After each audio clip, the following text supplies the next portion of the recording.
What is going on? I want to welcome you from Half Court for today, Monday, February 9th, for a live episode of From Half Court. I am Sean Murphy alongside Marquette's movement shooter. And as of a couple of months ago, and as of in a few months, I should say, Marquette's new dad, Troy Sergey. Papa Troy.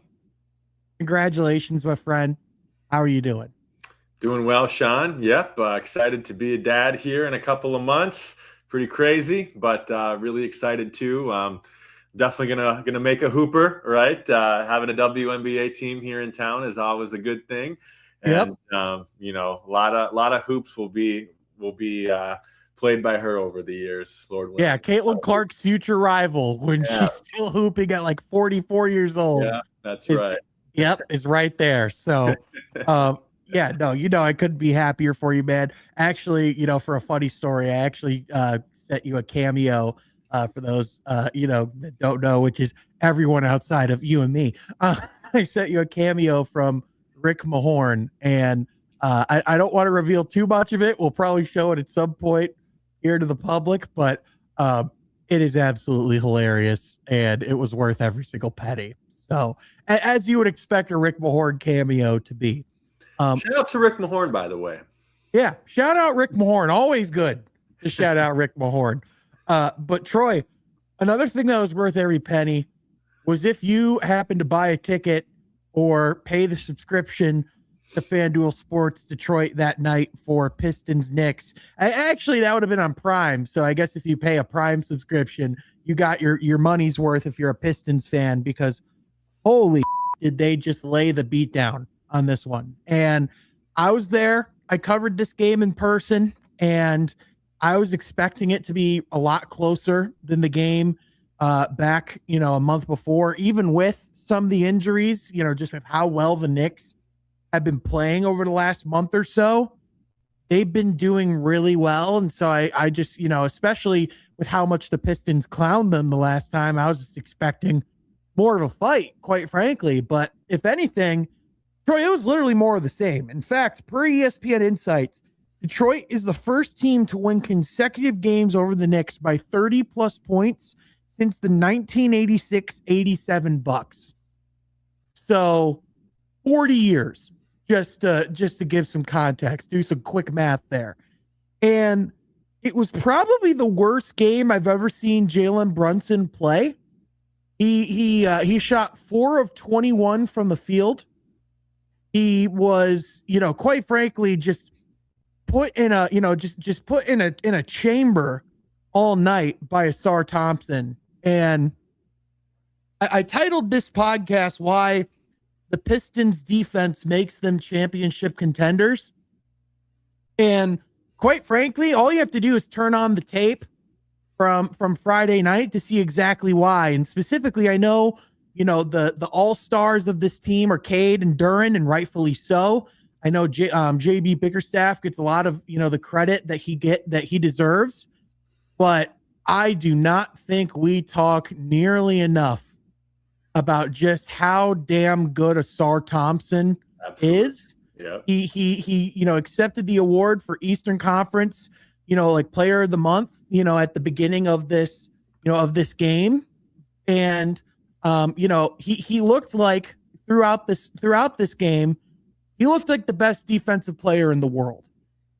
And if he's playing like that, he has a legitimate case for defensive player of the year. And listen, we could talk all about his offensive limitations, but when he's shutting down one of the best scorers basketball seen in the last 20 years like that, I don't care if he has 0 points. Right. That's one of the best players in the world.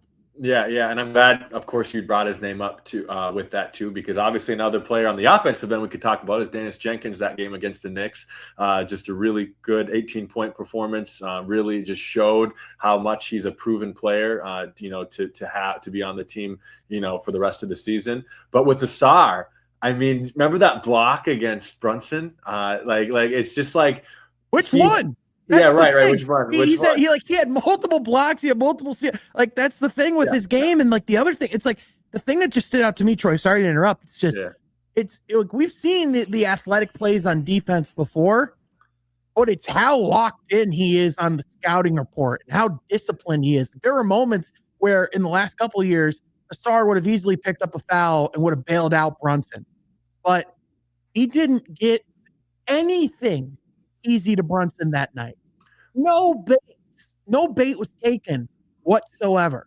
Right. And I was going to say too, he has no fear of guarding the other players, other team's best player, and actually he welcomes it and embraces that. And to be in year 3 now and to have that high caliber of defensive IQ, and we've seen the leaps he's taken even from last year to this year of just maturity on the defensive end. And I just think the fact that he can play in deep moments, important moments in each game in the fourth quarter, and we're going to see in the playoffs here in a couple of months at such a young age. I mean, it's pretty remarkable if you think about it. I mean, this guy is out there routinely just breaking offenses, just destroying plays at their very conception going out on the court. Like, whenever he is involved in the action, he is messing something up for someone. And like you mentioned, he is not afraid, to take on the one-on-one challenge, whether he's guarding a point guard, whether he's guarding a center, it doesn't matter. He's going to take the challenge. But the thing is, it's just like his athleticism obviously has been renowned, ever since he's come into the league. But for me, it's the mental jump, just because, again, I brought up, I tweeted this out over the weekend, and I legitimately believe it. I think that shot that Jalen Brunson hit over Ausar, I think that ate him alive this summer. And I think he's one of those competitors and just one of those demons where I think Brunson was one of the guys he was just watching tape on all summer and just watching back that playoff series. And I think you've seen it ever since, those two teams have matched up. And it's like, when you talk about the premise of these two teams facing off again in a 7-game series, I obviously expect the Knicks to be better than this, right? I expect them to do things that are going to make the Pistons more uncomfortable offensively. I expect the Knicks to get Brunson into situations that are going to be more advantageous. Probably going to try to switch him a lot on the Duncan Robinsons and probably, the Jalen Durens of the world. But it might not matter what they try, because Ausar is one of those guys that will find a counter anyway. And it's like, even then, it's like when you bring in someone, it's like the thing that's dangerous about this team is even when Ausar's on the bench, Ron Holland's in. And it's like when those guys are playing just about every night and for about all 48 minutes, they have as good of a defensive wing combination to present to a team as anyone in the league. You're absolutely right. And, Ausar Thompson is just a guy that you want on your basketball team in those deep moments. And you're right. There's a guy. Yeah. When you think about, let's say in a second round or Eastern Conference Finals, even, just the way that the Eastern Conference plays out, we get the Knicks again, and just how fun that's going to be to watch Ausar Thompson guard Jalen Brunson because I think they've only played twice this year, right? Or have they played 3 times? They've only played twice thus far this year. So they got 2 more times this year? Yep. Okay, so we're going to see. That would be, the 5th game 1 would be the 5th time, Detroit's gotten their home games out of the way. Now it's time for 2 trips to the Garden. Yeah, right. So I guess pressure's on a little bit. Can you do it again? But you're right with Ron Holland too. And something that I've talked about before on the podcast of, you don't want to split Ron. We're talking about the deadline and, offseason moves and anything. Ausar and Ron are 2 guys you want on this team long-term moving forward, right? You don't 9 to 5 defensive connection is a massive part of this team's future foundation. Right. And you just can't take that away for any player on the market, to be honest with you.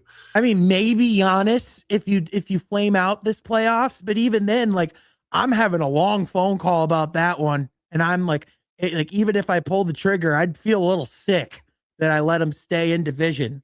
So, just the fierce competitor that he is. And, obviously don't want to overlook, because there were 2 Pistons games in 2 days last week, and they were kind of a duality of this team where, one was the Wizards game, which, look, I just think that was the most flat they came out all year.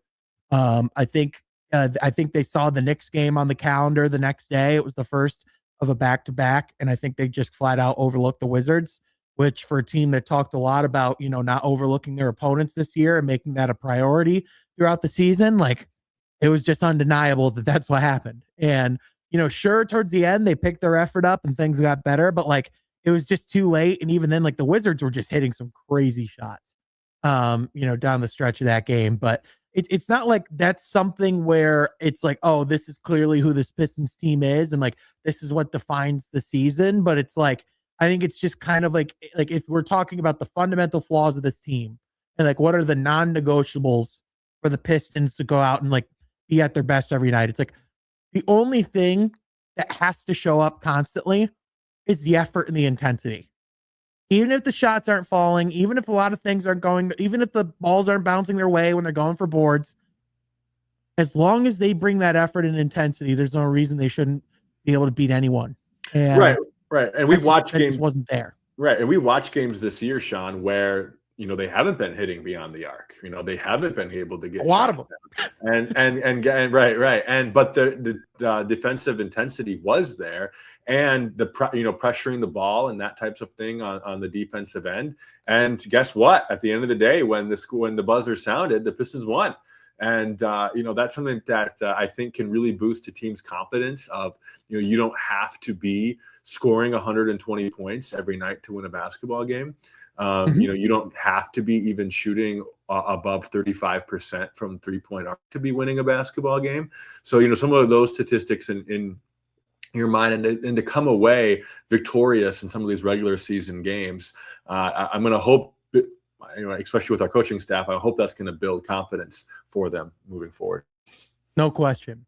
Now, speaking of building confidence and getting someone, kind of built up, Kevin Huerter, ever since joining the team, he's played in limited minutes thus far, like in the Pistons rotation. And, I was just kind of curious about, like how JB goes about, implementing someone like that on the fly and kind of this condensed time window. So this was after the Knicks game. I asked JB about Kevin Huerter and how he's working him in, and this is what he had to say. JB, in this game, Kevin Huerter made his first appearance kind of towards later in the fourth quarter. When implementing someone new into kind of the system and to the roster kind of on the fly like that, how much is nights like this kind of a benefit to allow him to just learn from the sidelines, and how much of that is, just kind of allowing him to like earn his way into the rotation? Well, I think it's both ways. Was really good for him tonight to get the opportunity to watch and then get on the floor. People have to remember he hasn't had a practice with us yet. So to just kind of throw him out there without a practice is difficult for him, right? And I don't want to put him in a situation where, he's uncomfortable and he can't succeed because of some decisions that we made as coaches. So this weekend will be great for us to give him an opportunity to get some practice time, get on the floor with guys. We've done stuff with coaches and walk through stuff, but that's not the same reps. So we need to get some time so that he can be successful when his number is called and have a great understanding of what we're doing systematically on both ends of the floor. JB. So Troy, obviously, looking at the way, that he's kind of been used thus far, and, the way they've kind of talked about him, and just the way that JB discussed it there, pretty natural. He just, this weekend was the first time he got to practice with the team to truly go beyond walkthroughs and learn, what they're trying to do, like systematically what they're trying to accomplish. And, I think one thing that's been clear in the way that they've talked about him and kind of in the limited action that we've seen is that they view him as more than a 3-point shooter. He's someone that they've said, it can play at a pretty, at a pretty high level in the 2-man game, talking about playing with, with like a big, and like, whether it be pick and roll, whether it just be, the playmaking aspect. We saw some stuff, with Paul Reed kind of towards the end of the fourth quarter there at the Knicks. But I think just what, what we can kind of expect and kind of why they went for someone like a Kevin Huerter down this stretch over a Jaden Ivey is someone who is who's a high level processor of the game, or at least someone who's been in those situations and they know more reliably what they can get out of that spot than say what a Jaden Ivey could give them down this stretch. Yeah. No, I think that's some great points. And yeah, I mean, when we hear, those roles coming out pretty bluntly, we don't, us, fans and reporters and whatever don't have to really jump to any conclusions because we know that role is being public, right? And I think with him, obviously I followed him a little bit, in Chicago this past year, but even in Sacramento and Atlanta in years past, he's definitely showed that he can come in a game, make shots. But as you said, more than that is going to be, fun to see, what kind of other things can he provide. And on the defensive end too, obviously, if he's on the court, there's going to be high expectations for him to defend well, just because of the state the Pistons are in right now. And, competing, for a high seed in the East and, to be competitive to hopefully make a finals push. You're going to need that out of a guy like him. So it's going to be interesting to see how it all happens. But, in a little bit of minutes I saw, the other night, he made that layup on the fast break, right? And I don't know, he seemed to be a little more comfortable, but I would imagine that was almost 72 hours ago already. So, there's going to be more time to mesh with the team. And I would love to see tonight against the Hornets, what role we see from him. How many minutes even do we see from him?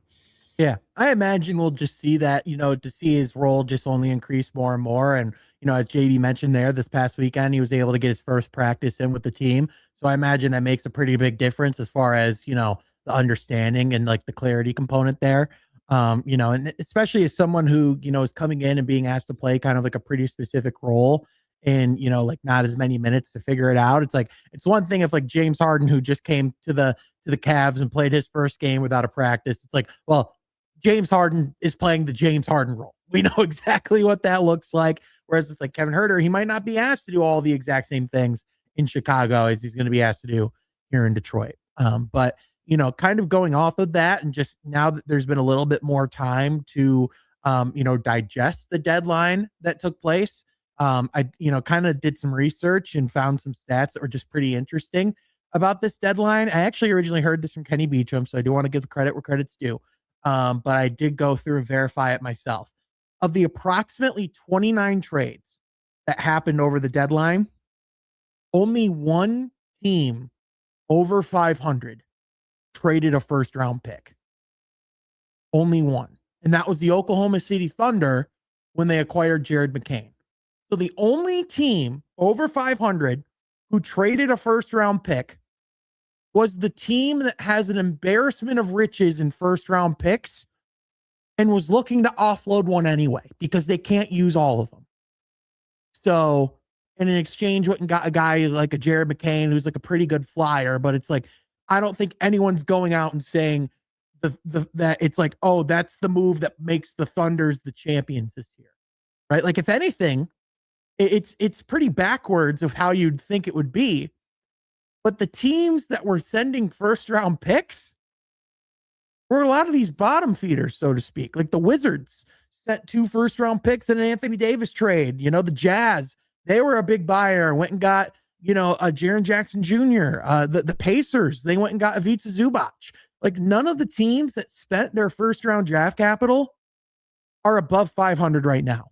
Essentially what we saw at the trade deadline is what I would call, or like what a lot of people would call pre-agency. Essentially moves that are, like that teams make for future seasons that they essentially couldn't make in free agency. So they do it before that period. Does that make sense? Yeah, no, definitely. And I think kind of, I guess what I was thinking too of, teams that are in the upper 500 realm and, competing for play in and playoff spots. There's part of it too, I would imagine, that's preservation of like, hey, we are good. Hey, we're in a, we're the 5th seed, we're the 4th seed, whatever. We don't want to risk our future. We want to stay where we're at or climb higher, and losing a first round pick loses potential to stay where we're at. Do you think that's an okay interpretation of that as well? Yeah, I think there's multiple facets, and I think that's one of them. I think the other ones are, I kind of talked about this as well. I think some teams are holding on to their stuff for this summer because they'll have more picks open up. And depending on what happens in the postseason, more teams might be interested in going to get Giannis.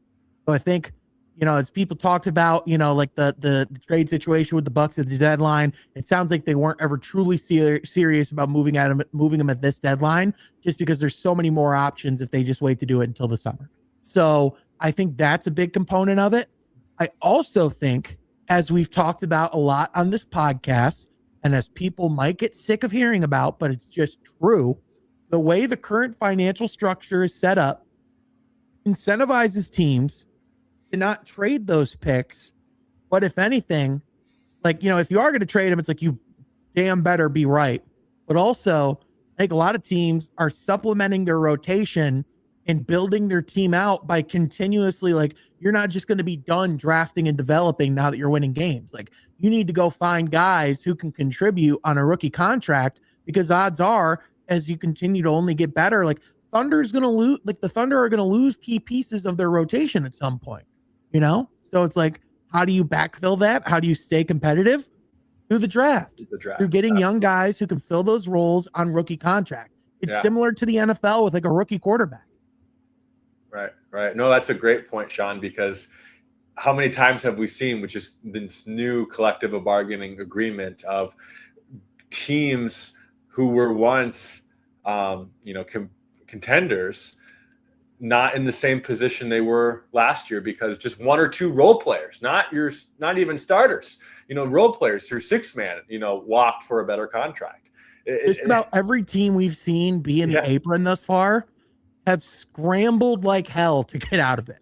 Mm-hmm. And so I think Trajan, and Michael Blackstone and, Dennis Lindsay, the rest of the front office, I think they came in with knowledge of this CBA at the beginning of their, of their regime. And I think they always built, always have approached the decisions with that in mind from the beginning. I mean, another aspect of moving on from Ivy and like with this Kevin Huerter deal is like, sure, like, let's say if they want to resign Kevin Huerter in the summer, they have his bird rights, but also he's a $17 million expiring contract. And even just like Jaden Ivey just being a restricted free agent, that puts a $30 million cap hold in your salary cap, meaning it's just eating up that space for you to not be able to use until you figure out whatever the salary is going to look like.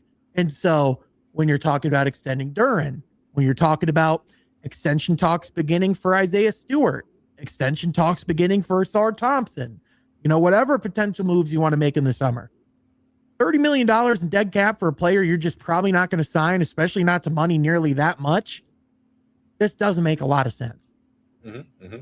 And that's why I love our, our front office. I mean, they think about these things. And, when you look at a team like the Wizards, look at the Kings. They're like if let's say the Kings stay as is right now, which, by the way, this is true, worst team in the league. If they were to just stay as is, they're going to be a second apron team next year, Troy. Yeah. Like, why did they go get DeAndre Hunter exactly? Right.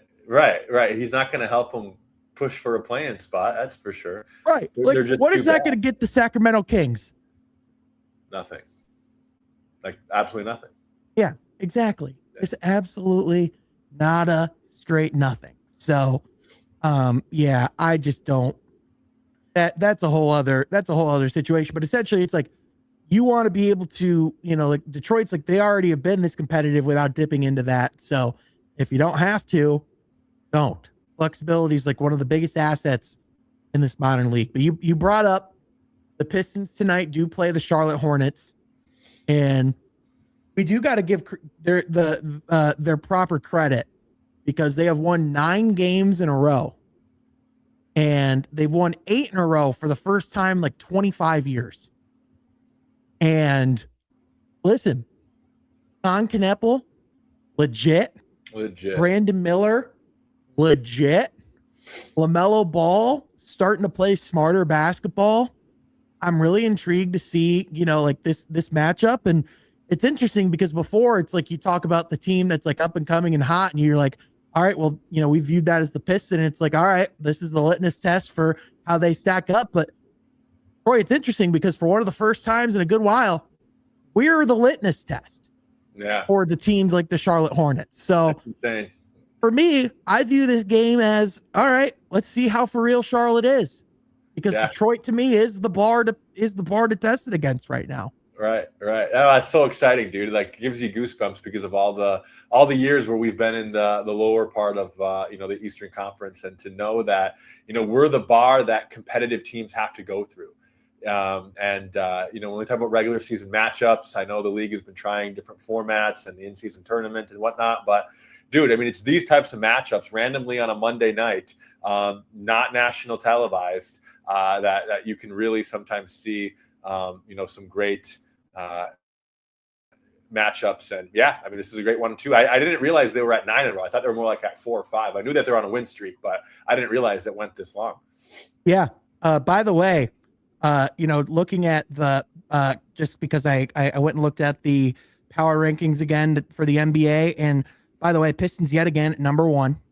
But here's a pretty crazy statistic just to speak to how good they've been, because I think one of the questions has been their strength of schedule. Yeah. For NBA.com, the Pistons have yet to play the Thunder or Spurs, but with their wins over Denver and New York last week, they're now 7-1 in games played against the top 6 teams in the league, with their only loss having come against Boston by 3 points. Wow. So when we talk about the Pistons playing against the best of the best in this league thus far this season, now again, they haven't played the Thunder or the Spurs. Pretty big asterisks there. That's four pretty big games there. However, 7-1 against the top 6 teams in the league. That's pretty good. Right. We're beating winners. Winners. Yeah. And your only loss being by 3. So it's like, even when you lost, you're in the game. Yeah. And like, if I remember that game, that Boston game, Detroit should have won that one. Yeah, that was a in-season tournament game, I think, in Boston. It was. That's right. Yep. I remember. I remember. They played competitive all game. Oh yeah, for sure. It was like it was like a couple of key mistakes where if the Pistons did some things differently, they would have won that one. But again, pretty crazy. And another thing is, the Pistons are really good. I think I saw they're like 12-1 when Danish Jenkins scores in double figures this year. Wow. And speaking of, pretty big deal over the weekend, the Pistons made official a call up of Danish Jenkins, one of the best two-way stories in the history of the two-way contract. I would argue the best two-way player we've ever seen. Now people will go, no, Sean, what about Austin Reeves? Austin Reeves never even, he was signed to like a two-way for like a week. So like, if you want to count that, go right on ahead. He never played on a two-way contract. You're talking about a guy who actually grinded his way through the G League, worked his way up from rags to riches. And again, this is a guy who was a 0-star in high school, who played under Rick Pitino in college, was still undrafted, and now to have a 2-year contract with the Pistons and to essentially have replaced the top 5 pick in their rotation and in their future plans because of how well he's played. I mean, this is just a testament to the success story that is Danis. Mm-hmm. Mm-hmm. No, dude, he's proven so much this year. He's proven that he can score. He's proven that he's been able to make winning plays. He's proved that he can play alongside of Cade long term, right? And dude, I mean, he's going to be playing in the playoffs this year. Oh, no doubt. He's going to be a big part of their playoff rotation. I mean, if anything, this cements him as their backup point guard. This, part of what the Ivy trade allowed them to do was to bring clarity to the rotation. And now that there's no restriction as far as, Jenkins is an NBA player now. There are no more worries about how many games he can play, all those different things. You can play him as much as your heart contents. And you're no longer trying to figure out what Ivy's future with the team is. You can just slot in Danish Jenkins because that's the player that's best for your rotation, which has just been proven time and time again throughout this season. Yeah. I know earlier on in the season, we were talking about how, there was some games where he wasn't getting as much minutes, and we were saying, I hope this is a fluke. I hope this is just, JB still figuring out, what the rotation looks like in certain game situations. But, we've certainly seen this last month and a half, he's a guy that is going to make high impact plays for this team.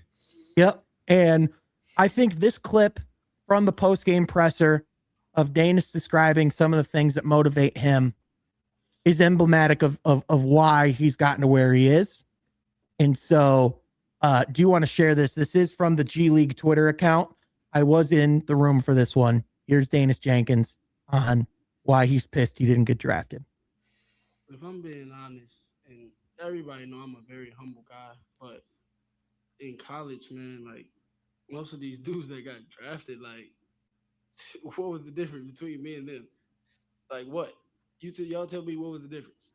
And so for me, going undrafted is like, that's insanity to me, like literally insanity. And that burns inside of me every single day.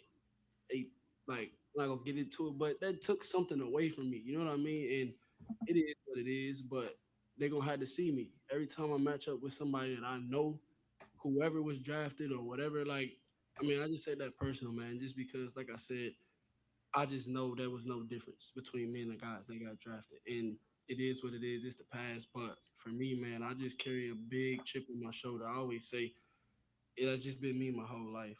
If I'm being honest. So Danis said, and I took that personally. Yeah. And I'll just say, I normally I keep like a pretty like blank face whenever like players are saying stuff or like coaches are saying stuff. I try to just keep my poker face on, but like with Danis is like, I mean, what's the difference between me and those guys? Seriously, tell me. I was just like, oh, I don't know. You know, that's where my face was, because like I can't tell you, man. Like there are a lot of teams that are ruining not drafting Danis Jenkins, and you know the Knicks.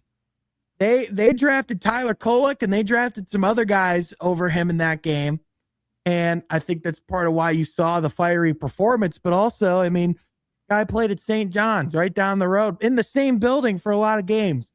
I think Knicks fans are feeling pretty angry that he's not in their rotation. But nonetheless, I think he fits so clearly what the Pistons are and what they're trying to be. And, you know, if this is just the beginning of his NBA career, I mean, only telling what he can develop into, because he already in the short time since he signed his two-way deal, the growth has been dramatic. Like seriously dramatic.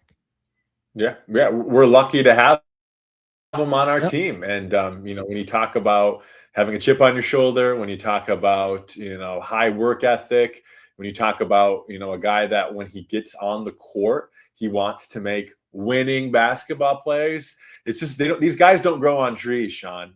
And when you look at a guy who is undrafted, when you look at like the second round and a lot of the guys who are drafted, like around, you know, picks 45 to 60, you know, not a guarantee that any of them will have any rotation spot in the league, right? I mean, odds are they won't. Odds are they won't. So to not draft a guy and for him to be able to make, you know, this much impact on a number one seed, pretty good stuff. I mean, pretty good stuff. And you think across the league too, like I know like Cam Spencer, another guy that's, you know, showing out as an undrafted player. So, you know, there's other guys. Another huge two-way success story. Yeah, absolutely. Those stories are great. It's great to see. Yeah, for sure. So I'm, you know, again, just excited to see what the future trajectory of his career is going to look like. We are going to be having Coach Hart back on the podcast later this week, his player development coach, to talk more just kind of about the growth he's made this season and all that stuff. So looking forward to kind of talking about that more later on. But I mean, yeah, definitely a pretty special story there when you just talk about everything that's taken place. Sure. What's also a pretty special story or pretty curious case is the level of tanking that we're seeing right now throughout the league, and specifically what we're about to see down the closing stretch of this season. Now, the Pistons will probably be a beneficiary of this. So, you know, with all the free wins that should be presenting itself. But I'm not sure if you saw, Troy, but over the weekend, the Jazz, they were playing this game in Orlando. They led by as much as 20 points at one point. Jaren Jackson, it was his debut in a Jazz uniform. Lauri Markkanen was playing really well. And then those guys sat out the entire fourth quarter. Will Hardy didn't call a single timeout. and Orlando came back and won the game. Like as blatant of a in-game tank job as we have seen. Now, again, the reason why teams are doing it is because the system as constructed incentivizes teams to do exactly this, right? We've seen it in years past with Pistons teams. The system is built to incentivize these bad teams to be really bad. The problem is you have about 10 of the 30 teams in the league right now trying to lose games on purpose. And we still have about 30 to go. And when you charge people for league pass and for tickets and for all these things, and you're saying to people that about a third of the product of your entire season is just going to be booty on cheek, that's just a tough sell, man. Yeah. And as positive of an NBA person as I am, as much as you love the game of basketball, it's like no one likes this. Right. Now, Sean, it's a little bit different, though, than NFL, of course, because of the lottery, and it's not a guarantee. And how many, like, look at last year, dude. Look at the Hornets and the Jazz who got screwed for tanking. So I guess I'm scratching my head of saying, hey, I mean, I get maybe not playing to win. I get that part. But trying to lose, in my opinion, is different than trying to win or not trying to win. So the reason why, Troy, teams are doing this is because, again, when you look at it's not just the fact that so the way the lottery is set up right now is if you have the very worst record in the league, which teams are incentivized to have the worst record in the league, it is because you can fall no further than 5. Yeah. That's why we saw the Pistons over the last couple of years become number 5 merchants, right? Yeah. But even in this draft, coming up with all these great prospects, there's about 4 or 5 guys that teams are like, oh, these could be elite franchise players to build around. So for a lot of these teams, you do not want to fall further than 5. So, or even, for a lot of these other teams, for like the Jazz, for the Wizards, for the Pacers, they have picks that are protected at a certain place. And they're trying to ensure that they still get their first round pick, because even though it's not guaranteed that they get like the number 1 pick or the number 2 pick, it's about the floor of how far they can fall. So like for the Pacers, they made this really weird trade for Ivica Zubac, and what they included in the trade were 2 first round picks. One of them is this year's pick, but it's protected in this really weird way where it's protected at 1 through 4 and then 10 through 30. So if it's 5 through 9, it's the Clippers pick. Otherwise, it goes to the Pacers. So essentially, they want to do what they can to have the worst record so that there isn't like pretty much like they in theory could get the 5th pick and that goes to the Clippers. But the odds are a lot higher that they keep that pick and have one of those top guys. Does that make sense? It definitely does. I guess I didn't think about that avenue of it, but it's tough. Anything your brain can think of, if you're Adam Silver, of how you prevent that from years to come. So there's kind of a proposal that's going around right now that's gaining steam. I think it's probably going to be the best solution proposed, where essentially what you do is after a certain point where teams are mathematically eliminated, what they actually get awarded for at that point is wins. So essentially what it would do is by the time you're mathematically eliminated from the playoffs, what improves your lottery odds is winning games. So if you're one of these teams that's really bad and your season's really not going well, you still have something to compete for down the stretch. So then your wins will translate to your lottery odds. Exactly. Okay. Now, there's probably still ways people can play that system.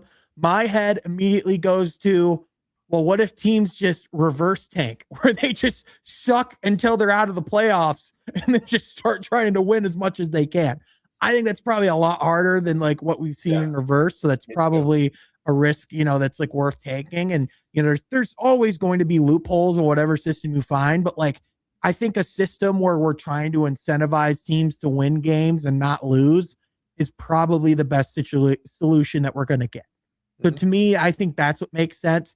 There's probably more details that have to be ironed out, but to me, I mean, what's pretty clear is we just can't keep going in this direction because it's only getting worse as time's gone on.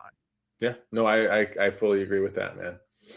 Yeah. And I think you and I both, like, we both love watching basketball, and it's like, especially it's like we look at, so for example, just to name a few guys, Anthony Davis, Trae Young, Jaren Jackson Jr., Zubac, like the fact that like all of these guys are essentially just not going to play or play in like very sparse minutes just because the team that they're traded to is purposefully trying to lose games. That's just a tough pill to swallow. Yeah, right. Especially since, I mean, everyone's NBA career is, has an expiration date, especially unless you're LeBron James, right?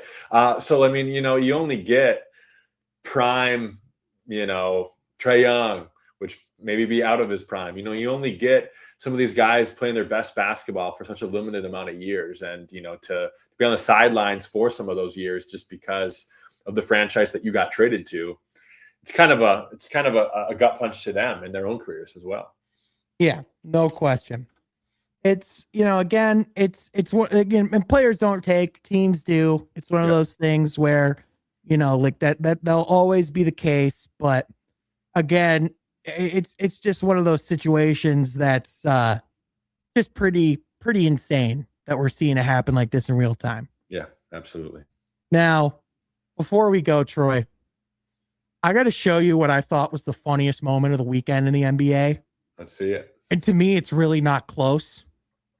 This came from James Harden's debut with the Cleveland Cavaliers. They won in Sacramento against the Kings. Now, some context, okay? Travis Scott, friends with James Harden, was at the game as a special guest of the Sacramento Kings and of the owner of the Kings. And this is what Travis Scott did post-game with James Harden right in front of the Kings owner as they're hugging, dancing up and down. There's the owner right there to his left, just standing there with the awkward smile. He has a Kings jersey. He's literally running away with James Harden and celebrating with him as he is celebrating the team that is the opponent of the team he is the honorary guest of. And as the owner, again, I just got to rewind it back because if you just, again, knowing that the owner's right here on the left, if you just watch just how sad and dead inside this man is, he's like trying to look cool in front of Travis Scott. And the thanks that he gets is that, oh my God, Troy, it was so funny. That is pretty so funny. But also, like, I don't know. If you're owning a sports team, you have to understand you're owning, a franchise in the business of entertainment as well. I mean, yes, you're out there trying to win games, and yes, that gave some publicity to the Sacramento Kings as well, right? I mean, they haven't got a lot this year so far, so I'm sure he understood. I'm sure he understood the risks that were involved, and I'm sure he recognizes that they're friends and he's just having a good time, all this stuff. But that is just undeniably an awful look. Yeah. I mean, that is about as authentic of a Sacramento Kings moment as I have seen this season. If you had to describe how their season's gone, I would just show that video. Yes. Yeah. Oh my gosh, it's so good. Well, Troy, I'm going to be riding the rest of this season the way Travis Scott was riding the shoulders of Harden there, and I'm excited to keep tuning in, even with all of the tanking. It's going to be a really fun, destination or journey, I should say, as we go down the pike here. But thank you for being here, Troy, and thank you to those who are listening. Be sure you like the video and subscribe to the podcast so you don't miss anything we've got coming out. We're going to be releasing a lot more episodes here as the year goes on. So be sure you're subscribed, and we'll catch you guys next time from Half Court.